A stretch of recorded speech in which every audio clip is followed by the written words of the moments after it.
While the United States was able to negotiate the release of detained Americans in Venezuela, there are still at least 4 Americans in Russia and approximately 7 held in Gaza by Hamas and potentially other militant groups.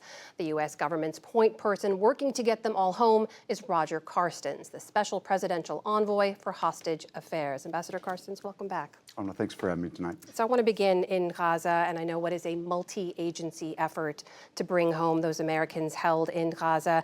I understand Qatar was instrumental in previous successful efforts to release many of the hostages. Things have been at a standstill for a while, though. Now, where is the holdup? Obviously Hamas, right? But are the U.S. and Israel on the same page on this? As you might imagine, I can't get into the details of negotiation. At times you can, usually after the fact, but right now it just, in a way, doesn't benefit the hostages to get into the nitty-gritty of it. What I can say is that Qatar is playing a very strong and important role as an intermediary.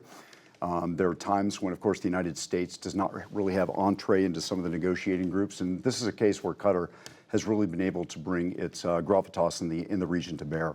I think where we are, it's a tough fight. I think a lot of the things you read in the newspaper are probably accurately portraying where we are, but the bottom line is, as the president said and as the secretary said, we're in this to make sure that everyone gets back, and even if we were to get all of our Americans back, we are going to stay there and work to get all the hostages back, and we're done when everyone's accounted for. Have you been able to confirm, at least among the Americans that are held, that they are still alive? So information still remains sketchy. As you well know, the president announced just a few days ago that we believe one of the American hostages in detention had already passed. For the other 7 remaining, of course, the information, I would say we have more information on some, less on others. But at the end of the day, to us, we just have to keep pursuing returning everyone, to include those who do pass away. So the one gentleman that is assessed as being deceased, we still have a responsibility to bring his remains back so that the families can have closure. The nature of your work is, to say the least, high stakes, but also just things come together at the last minute. I want to ask you about the recent deal. You were able to bring home 10 Americans who were detained in Venezuela in exchange for an ally of Venezuelan President Maduro. How fragile, give us a sense, how fragile are these deals before they're done? I mean, when was this one final before they came home on Wednesday?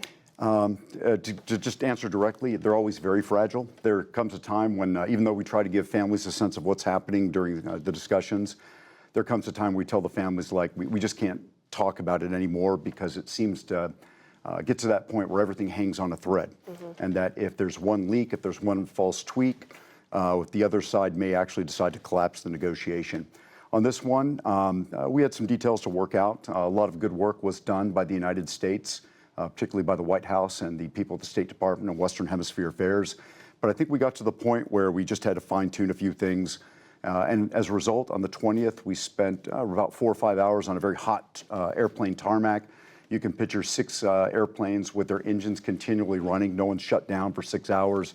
And just going back and forth between these very loud planes with that heat coming off the tarmac, trying to ensure that everything was wrapped up so that we could begin the switch between the Americans that they were holding and the person that we were holding. But at the end of the day, we were able to pull it all off, and I think a lot of people put the work into it. And if I may, it's not just the people who negotiated or at the White House or the State Department, but there are congressmen, senators, nonprofits, individuals like Mickey Bergman of the Richardson Foundation, Jonathan Franks, Eric Lebson, congressmen, senators, their staffs, allies of the United States that all put themselves into this. But at the end of the day, the people that, to my mind, bear the most weight on their back, the families. They're the ones that push us, hold us accountable, sometimes come up with the winning strategy, and they're all doing that to keep their loved ones, bring their loved ones back. And I would even say the people that are in these prisons, they remain strong and they pretty much never lose faith in their country. They know that we're going to come and get them one day. Speaking of folks in prison, I want to ask you about the Americans who are still in Russia. Tomorrow does mark 5 years since Paul Whelan's wrongful detention in Russia. You put out a statement just this evening saying not a day goes by without intensive U.S. government efforts to bring him home. But he recently did tell reporters he feels betrayed, that he feels that he's been left behind. There have been previous deals that did not include him. Will he be the priority in any potential next Russian swap? You know, a lot depends on the Russians. I mean, certainly we want to bring both Paul and Evan back. Love to get them both at the same time. Evan Gershkovich, the Wall Street Journal reporter. But we're working hard. It's kind of a tough thing to tell people that you're working hard, because the belief might be that you're not. But at the end of the day, we probably talk to his family members daily. We talk to the Wall Street Journal because they maintain an interest in Evan Gershkovich. We talk to them on a weekly basis. But Paul Whelan is just front and center at all times. I probably talk to him once every 2 or 3 weeks. Fletcher Schoen, my case officer, talks to Paul pretty much weekly. But this is something that we work on every day, and that's not just throwing those words out there. Every day we're working on trying to bring Paul home. We have seen a rise in foreign governments detaining innocent Americans abroad, and the criticism you always get is the more you negotiate with people, you get them to see they can have a financial backer or a close political ally or billions in funds unfrozen by releasing Americans they're holding, that it may incentivize more hostage taking. How is that not the case? Doesn't that seem to be proving true right now? You know, if I were to actually lay all the facts out, I might say that my case numbers are actually going down right now. I think we're in a new field. Probably 10 years from now, when we've had a chance to run all the numbers, we can maybe come up with a more conclusive, I should say, conclusion.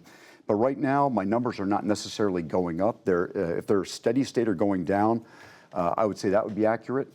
Gaza, of course, with 10 hostages being, or 12 hostages, down to 8 that are still unaccounted for. That kind of skews the numbers a little bit. But you know, at the end of the day, people don't get back unless you're willing to make these deals. And President Biden and Secretary Blinken have shown great courage in making the hard decisions that bring Americans home. Because unless you make that deal, that person is going to remain in a prison. There's no other way to bring some of these people back other than to make a hard decision. That is Ambassador Roger Carstens, U.S. Special Presidential Envoy for Hostage Affairs. Ambassador, good to see you. Thank you. Thank you as always.